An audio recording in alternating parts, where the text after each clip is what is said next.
Bonjour à toutes et à tous, bienvenue dans le nouveau chapitre d'histoire parce que oui, on va terminer, la géographie et donc là maintenant on attaque l'histoire. À nouveau, dans le deuxième thème, le deuxième thème d'histoire qui est la multiplication des acteurs internationaux dans un monde bipolaire, donc de 1945 au début des années 70. On va expliquer donc multiplication des acteurs internationaux, c'est-à-dire qu'on va un peu s'intéresser, par exemple aux puissances et aux grands enjeux qui concernent, notamment les États, dans un monde bipolaire. Alors on va bien sûr réexpliquer bipolaire, mais bipolaire, c'est dans le contexte de guerre froide, le fait que le monde est divisé en 2 avec d'un côté un camp plutôt vers les États-Unis et l'autre plutôt vers l'URSS et on va étudier ça dans ce chapitre, dans ce thème de 45 au début des années 70. Voilà pour expliquer un peu le thème qu'on va faire. En gros, on va faire, le début de la guerre froide à ce moment-là. Et on va commencer par un premier chapitre, qui s'étend en fait de la fin de la Deuxième Guerre mondiale, hein, c'est les mêmes dates, de 45, avec la volonté d'un nouvel ordre international. On va expliquer qu'est-ce qu'on entend par nouvel ordre international et la bipolarisation du monde, donc ce que je vous ai expliqué sur ces 2 camps, comment on en arrive au début de la guerre froide. Donc voilà, ça c'est notre, nouveau chapitre d'histoire. Et donc pour commencer un peu en introduction, on va revenir sur le bilan, matériel et moral de la Deuxième Guerre mondiale, hein, puisqu'il faut essayer de se rappeler où on en était. On s'était arrêté à la fin de la Deuxième Guerre mondiale et l'idée c'est de se rappeler pourquoi cette guerre, elle constitue vraiment un traumatisme particulièrement fort. Et là, j'ai mis des documents qui viennent de votre manuel, hein, pour rappeler un peu des chiffres, des éléments importants, dont on a parlé, mais c'est des rappels importants. Déjà, vous avez ici, les morts. Au total, 1 aspect traumatisant, c'est 60 millions de morts, pendant la Deuxième Guerre mondiale et c'est noté normalement notamment ici, c'est que la moitié à peu près sont des civils. Et ça, c'est vraiment, ça montre un traumatisme. C'est pas juste des armées qui se battent entre elles, il y a eu une volonté d'anéantissement, y compris sur les civils et certains pays sont particulièrement touchés. Vous le voyez ici, avec un pourcentage de la population, des pays comme la Pologne, c'est 15 de la population qui est morte ou disparue pendant la Deuxième Guerre mondiale. Donc voilà, un bilan très, très lourd en nombre de morts. Le traumatisme, il est lié aussi au génocide, à la découverte du génocide, hein, cette entreprise atroce, d'élimination, systématique des personnes considérées comme indésirables par le régime nazi. Et enfin, le troisième aspect qui explique que les sociétés sont traumatisées, c'est l'utilisation de l'arme nucléaire. Parce que cette arme nucléaire, elle montre la capacité d'autodestruction de l'humanité, hein. Les humains sont capables de détruire de manière inimaginable leurs semblables. Et tout ça, ça fait que les sociétés sont vraiment traumatisées suite à la Deuxième Guerre mondiale. Et donc, suite à ce traumatisme, les gens vont vouloir, plutôt essayer de préserver la paix et créer un nouvel ordre, international qui va, mettre en avant plutôt l'unité, la coopération pour éviter un nouveau désastre. Sauf que ça va pas marcher très longtemps et ça nous amène à notre problématique. Donc ça, cette diapo, c'est la problématique de ce chapitre. On va se poser la question, donc suite au traumatisme de la Deuxième Guerre mondiale, comment passe-t-on de la volonté de créer un nouvel ordre international fondé sur la coopération à des tensions entraînant une bipolarisation du monde? Donc voilà, 2 temps. Et on va commencer sur le premier temps, c'est, quelles sont les bases d'un nouvel ordre international? Et la première base, ça va être, l'idée de punir les coupables de la guerre avec les procès de Nuremberg et les procès de Tokyo. Donc c'est ça notre petit 1, c'est les 2 procès, les procès de Nuremberg et de Tokyo. Alors on va commencer par les procès de Nuremberg, donc vous avez une photographie ici et pour travailler sur les procès de Nuremberg, je vais vous demander d'aller regarder, une vidéo qui explique très bien, les procès de Nuremberg. Je vous mettrai le lien dans la description en haut et vous avez l'adresse ici si besoin. Je vous conseille d'aller voir cette vidéo et je vous conseille même de faire mieux que d'aller la voir. Vous avez ce tableau ici qu'il va falloir reproduire sur, votre cahier puisqu'on va le compléter et ça sera la trace, on va dire, la trace écrite de cette partie, hein, le contenu à connaître sur les procès de Nuremberg. Je vous conseille, parce que ça vous entraîne à justement à repérer les éléments importants, de regarder la vidéo en essayant de compléter ce tableau. Elle est assez difficile, hein, moi en classe je la montrerai 2 fois, donc n'hésitez pas à la regarder 2 fois, hein. Ça dure que 5 minutes et ça vous permet de bien comprendre les enjeux. Donc dans tous les cas, ce qu'il faut faire, une fois que vous avez vu cette vidéo, c'est, on va faire la correction là au fur et à mesure en reprenant le tableau.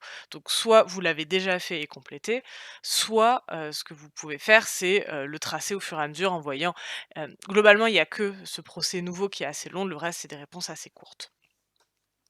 Donc la première question de quand a lieu ce procès, il commence le 20 novembre 1945 et il se termine le 1er octobre 1946.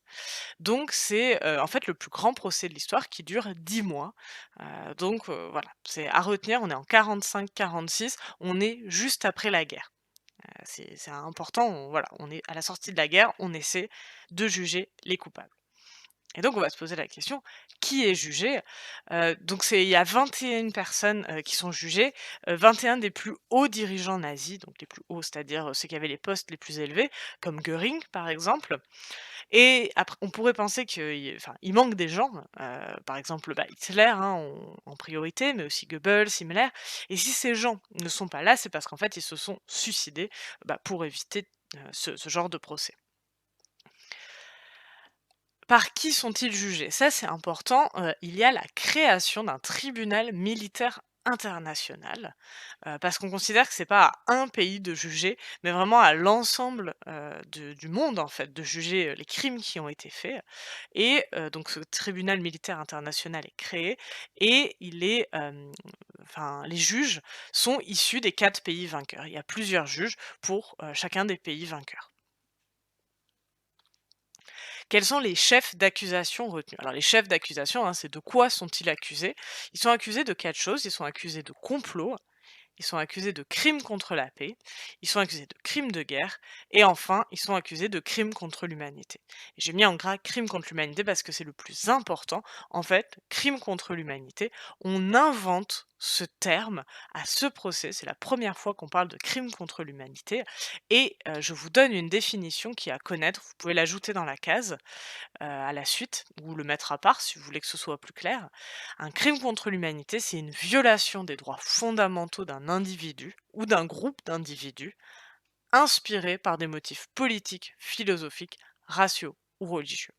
Donc c'est quand on va à l'encontre des droits de l'homme pour des raisons, bah, par exemple politiques ou philosophiques, enfin, etc. Voilà, vous avez la définition, elle est à connaître. Donc c'est, les différents, chefs d'accusation qui sont retenus, hein, donc il y a notamment le crime contre l'humanité. Ce qui est un peu paradoxal, c'est que face à ces 4 accusations, tous les accusés, plaident non coupables. Alors on verra plus tard qu'ils auraient été retenus coupables, hein, mais eux, ils disent qu'ils sont non coupables. Ensuite, sur le procès, on s'est demandé un peu quelles étaient les méthodes de diffusion et pourquoi avoir choisi des méthodes de diffusion particulières. Eh bien, déjà, il y a une diffusion parce qu'il y a la présence de journalistes, plus de 400 journalistes. Et ça montre une volonté de médiatisation du procès. On veut que, l'histoire de ce procès soit diffusée en direct, que les gens soient au courant. Et il y a un autre aspect qui est important, c'est que le procès est filmé, parce qu'il y a une volonté de mémoire. On veut qu'il puisse rester dans l'histoire. On veut que, les générations plus jeunes puissent voir ce procès, qui est absolument historique. Donc voilà, il y a une volonté de diffusion, de la connaissance du procès en direct déjà, mais aussi, l'idée d'en faire un objet de mémoire, qu'elle rentre dans l'histoire. Et on se demande aussi en quoi ce procès est nouveau et il est nouveau en plein d'aspects. Déjà, en fait, on considère que les crimes sont nouveaux. La façon d'organiser, le génocide a été faite d'une nouvelle, manière, hein, de manière on l'a vu un peu, on a employé le mot industriel. Ça a été vraiment organisé de manière, extrêmement rigoureuse et on considère que face à ces crimes nouveaux, il faut une nouvelle justice. Et donc, 1er aspect, on invente des notions comme, le crime contre l'humanité, dont on a parlé, qui est inventé à ce moment-là, ou le crime contre la paix. On a également un jugement pour la première fois qui ne juge pas que des personnes, on a parlé par exemple de Göring, mais aussi des institutions. On va juger, la Waffen-SS, la Gestapo, la police politique, qui sont aussi jugés. On va créer, on l'a dit, le tribunal militaire international pour ce procès. Pareil, c'est nouveau, c'est une nouvelle institution qui existe encore, mais elle est créée à cette occasion-là. Ce qui est nouveau aussi, c'est la première fois qu'on utilise des documents vidéo comme preuve pendant le procès. Et pour rester sur l'idée de vidéo, comme on l'a dit juste avant, c'est la première fois qu'un procès est filmé. Et c'est très rare en fait qu'un procès soit filmé parce que, normalement ce qui se passe dans la justice est pas censé forcément être diffusé à tout le monde. Mais là, on considère que c'est important de filmer. Et donc quel est le verdict? Dernier aspect, eh bien il y a 12 condamnés à mort, le reste c'est la prison à vie et puis il y en a 3 qui sont acquittés. Alors, si comme moi ça vous choque que 3 personnes, soient acquittées, je vous explique. En fait, ils ont été acquittés des 4, chefs d'accusation à l'origine, mais ils ont été condamnés ensuite, à des peines de prison ou des travaux forcés, pour d'autres accusations. Donc voilà, ça c'est le procès de Nuremberg. Et en fait, à peu près en même temps, juste un peu après, s'ouvrent des procès à Tokyo. Parce que, donc le Japon, hein, faisait partie de l'Axe, était du même côté que, l'Allemagne nazie et donc a lutté notamment contre les États-Unis dans le Pacifique et donc a été vaincu suite aux bombes nucléaires, hein. J'espère que vous vous souvenez bien. Et on va un peu se poser la question, quels sont les points communs entre ces 2 procès? Donc là, vous avez des éléments, hein, avec les condamnations et une photographie du procès de Tokyo et on peut voir plusieurs éléments communs. Déjà les dates, heu, tout comme les procès de Nuremberg, c'est un procès, donc ça notez-le bien, hein, les procès de Tokyo sont menés juste après la guerre, entre 1946 et 1948. Ils durent également longtemps. De la même manière, ceux qui jugent, vous l'avez ici dans la légende de la photographie, ce sont les vainqueurs, donc à chacun des pays en guerre contre le Japon et à nouveau, c'est pas précisé mais notez-le aussi, c'est par un tribunal international. Les personnes qui sont jugées, vous le voyez ici, sont des personnes, qui sont importantes, hein, dans l'armée et dans l'administration japonaise. Vous avez, plusieurs premiers ministres, chefs suprêmes des armées, officiers de l'armée de terre et donc on a voilà, tout comme vous pouvez comparer, hein, c'est à côté pour le procès de Nuremberg, on a des personnes très importantes de l'administration et de l'armée. Il manque, une personne qui pourrait être jugée comme, responsable, qui est pas ici, c'est l'empereur. Le Japon est dirigé par un empereur et le choix a été fait de ne pas, l'inculper. Il a été un peu présenté comme, non responsable et l'idée derrière, alors ça vous êtes pas obligé de le noter, hein, c'est juste pour vous expliquer, c'était pour éviter de déstabiliser, le pays et c'est donc un choix, y compris des vainqueurs, de ne pas juger l'empereur japonais, mais seulement, les premiers ministres et les autres membres de l'administration. Tout comme pour, le procès Nuremberg, les peines ont été lourdes, hein, plusieurs condamnations à mort ou des condamnations de prison à vie et enfin, ça n'est pas sur ces documents, mais vous l'ajoutez bien, un autre point commun, c'est que c'est les mêmes chefs d'accusation et notamment l'accusation de crime contre l'humanité qui est retenue contre les Japonais. Donc voilà, on voit, qu'il y a une volonté de punir les coupables de la guerre pour, essayer, bah, voilà, de faire justice après cette période terrible et traumatisante. Mais il y a aussi une volonté, d'assurer la paix, et ça se fait grâce à de nouvelles institutions internationales. Donc ça, c'est le petit 2. heu, c'est la création de nouvelles institutions internationales pour garantir la paix. Alors, on va partir de cette image, qui a été prise à la conférence de Yalta. Vous pouvez essayer, si vous êtes joueur, d'essayer de reconnaître les 3 personnes qui sont au centre. Je ne sais pas si vous pouvez. En tout cas, moi, je vous donne la réponse tout de suite. Nous avons sur cette image, Winston Churchill, donc qui est, le 1er ministre anglais. Nous avons Franklin Delano Roosevelt, qui est le président américain. Alors, je ne sais pas si vous en rappelez, mais c'est celui, du New Deal, dont on a parlé sur la crise de 29 tout au début de l'année. Mais voilà, c'est le président des États-Unis et nous avons Joseph Staline aussi, dirigeant de l'URSS. Alors, ces 3 personnes, de qui il s'agit?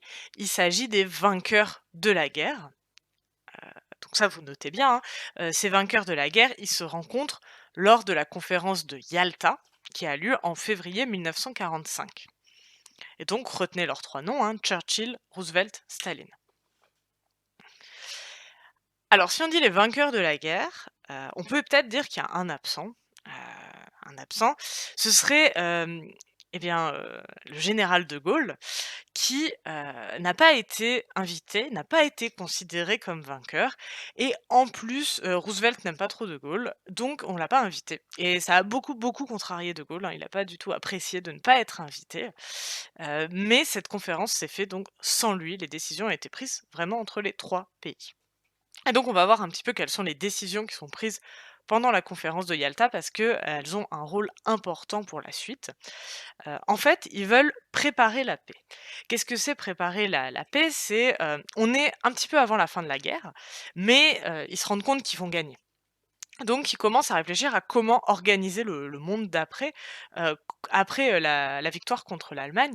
Là, je vous ai mis une carte juste pour vous rappeler, hein, l'Allemagne quand elle s'est étendue au maximum, elle a conquis beaucoup de pays et notamment aussi, en Europe, de l'Est et ils ve ce qu'est-ce qui se passe dans ces pays une fois que l'Allemagne est vaincue? Bah, ils décident, première décision, hein, notez bien, ils décident d'organiser des élections démocratiques dans les pays, libérés par l'Allemagne nazie. Ils se disent, bah, par exemple, quand, la Pologne ne sera plus occupée par l'Allemagne, il faudra faire des élections démocratiques en Pologne pour qu'ils décident librement de leurs gouvernants. Première décision, organiser ces élections démocratiques. Et deuxième décision, très importante, ils décident de créer l'ONU, l'Organisation des Nations Unies. Et donc on va voir un peu, ils décident de la créer, et en juin 1945, l'ONU est créée. Là, vous avez une photographie qui montre la signature de la Charte des Nations Unies entre les pays, les premiers pays membres. Et ça, c'est hyper important. L'ONU maintenant, ça rassemble l'ensemble des pays du monde, ça joue un rôle important. Donc notez bien, la création de l'ONU en 45 et notez bien aussi que cette institution a pour objectif principal d'assurer la paix dans le monde. C'est pour ça qu'on parle d'un nouvel ordre, international, c'est parce que, il y a la volonté de garantir la paix dans le monde et ça s'appuie sur des institutions comme l'ONU. On va regarder un petit peu, le fonctionnement de l'ONU, heu, avec 2 aspects. On va voir, déjà qu'est-ce qui montre, la volonté de paix, de coopération, hein, le côté, positif et puis on va voir que le fonctionnement ne permet pas d'atteindre cet idéal de paix et de coopération dans le monde. Donc là, vous avez 2 documents. Vous pouvez prendre le temps, de faire pause et de réfléchir à ces questions si vous voulez. Mais ce qu'on veut voir, hop, c'est qu'est-ce qui montre la volonté de paix et de coopération mondiale? Et bien, tout simplement, c'est l'assemblée générale. Donc notez bien, hem, l'assemblée générale, tous les États sont égaux et chacun compte pour une voix. Donc on veut une volonté, où tous les États sont égaux. Sauf que, en fait, il y a un autre aspect du fonctionnement qui va complètement à l'encontre de cette égalité et ça répond, au problème, en fait. Hem donc vous pouvez noter que cet idéal d'égalité, en fait, il est remis en cause par le Conseil de sécurité. Le Conseil de sécurité qui contient 5 membres permanents avec un droit de veto: les États-Unis, l'URSS, la France, le Royaume-Uni et la Chine. Et le droit de veto, vous pouvez noter la définition, il leur permet de bloquer toute décision. Donc en gros, tout le monde peut voter pour dire: «Je suis d'accord», mais s'il y en a un des 5 qui dit: «Mais en fait non», par exemple, mettons, il faut la majorité. Donc chaque État a le droit à une voix, il faut la majorité, mais si quelqu'un du Conseil de sécurité dit qu'il n'est pas d'accord, ça annule totalement la décision. Et donc ce droit de veto peut bloquer totalement le fonctionnement de l'ONU et c'est ce qu'on voit dans le document 3 là que vous avez ici, l'utilisation du droit de veto entre 1946 et 1950. Eh bien, ce que vous voyez, c'est qu'il est utilisé de nombreuses fois, hein, donc si on additionne, il est utilisé 52 fois sur cette période. C'est pas écrit ici, mais je vous le dis, au total, ils ont essayé d'en prendre 89 résolutions. Donc en gros, il y a une résolution de l'ONU sur 2 qui est rejetée, avec le droit de veto et vous pouvez regarder, c'est notamment utilisé par l'URSS, hein, 50 fois par l'URSS, donc ça empêche le fonctionnement de l'ONU. Donc on avait un bel idéal d'égalité, de coopération qui est contredit par le fonctionnement du Conseil de sécurité et l'utilisation du droit de veto. Donc voilà pour, une vision internationale et maintenant on va, un peu zoomer sur la France avec l'affirmation de l'État-providence. Alors je vais vous expliquer bien sûr ce qu'est l'État-providence.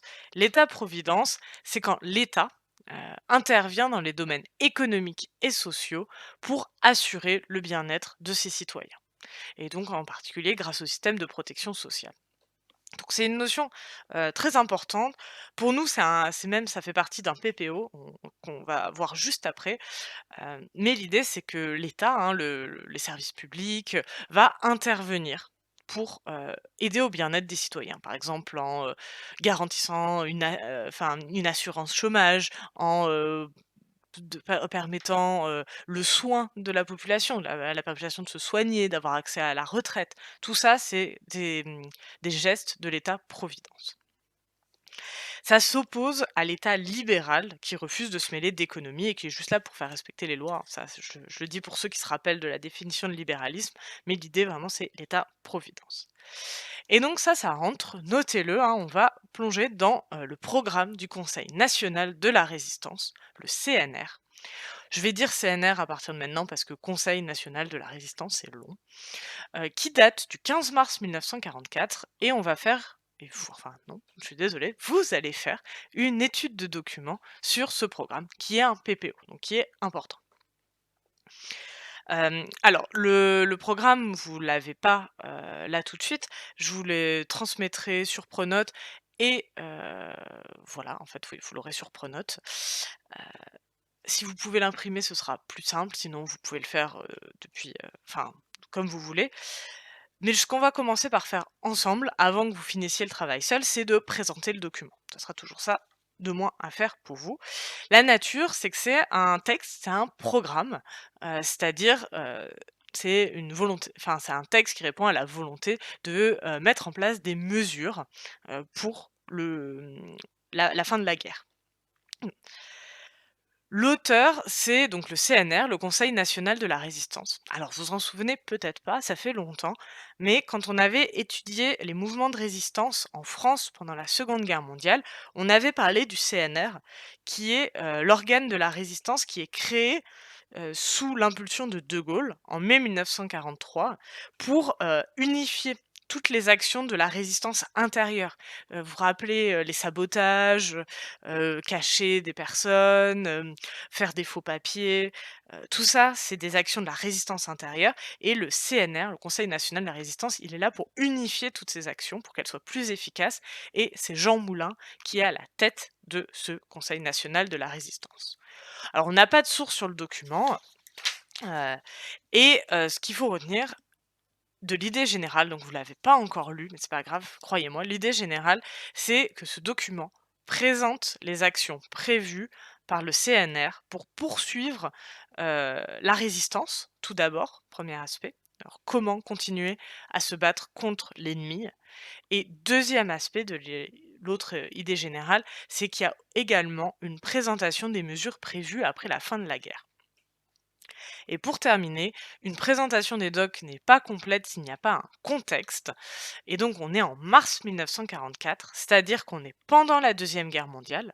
La France est occupée. Vous vous rappelez, la moitié nord est occupée par les armées de l'Allemagne et la moitié sud, au contraire, a la mise en place d'un gouvernement de dictature, le régime de Vichy, dirigé par le maréchal Pétain. Donc on a une France divisée en deux, dont une partie est occupée, et face au régime de Vichy et face à l'occupant allemand, il y a la mise en place d'une résistance. On est en mars 1944, à un moment où les forces de l'Allemagne et de l'Axe sont en recul, puisque en juin aura lieu le débarquement et la libération de Paris en août. Donc on est vers la fin de la guerre. Donc un contexte doit être aussi détaillé que ça. Quand vous avez une présentation des docs, hein, ne l'oubliez pas, il faut bien détailler le contexte. Voilà pour la présentation de documents, hein, fallait noter les éléments au fur et à mesure. Si c'est pas fait, bah, reprenez la vidéo et faites-le. Et vous allez faire l'étude de documents sur ce programme du CNR. Ce que vous allez faire, vous n'allez pas le rédiger en entier. Je vais seulement vous demander de faire la partie brouillon, la partie où d'un côté, donc, vous allez me faire sur une feuille à part. On corrigera en classe, mais je veux que ce soit fait sur une feuille à part. Hem, Vous me faites un tableau avec une colonne, une petite colonne avec les citations, avec le numéro de ligne. Vous allez voir sur le document, les citations sont déjà surlignées. Je ne vous demande pas de trouver tout seul ce qui doit être commenté. Elles sont déjà surlignées, donc vous mettez juste le numéro de ligne et vous mettez sur une grande colonne l'explication. Et pour faire cette explication, vous avez une partie, ça va être à l'aide du cours du chapitre d'histoire d'avant. Sur la Deuxième Guerre mondiale, vous avez des éléments sur, la résistance, sur, l'Allemagne nazie qui vous permettront d'expliquer ces citations. Donc expliquer une citation, c'est essayer de l'analyser et d'ajouter des connaissances précises. Et puis vous pouvez vous aider du manuel. Vous avez des éléments sur le Conseil national de la résistance, voire même de recherche, pour amener des connaissances aux citations.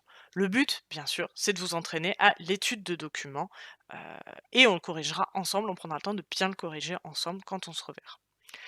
Voilà, je vous souhaite bon courage pour ce travail et une très bonne semaine.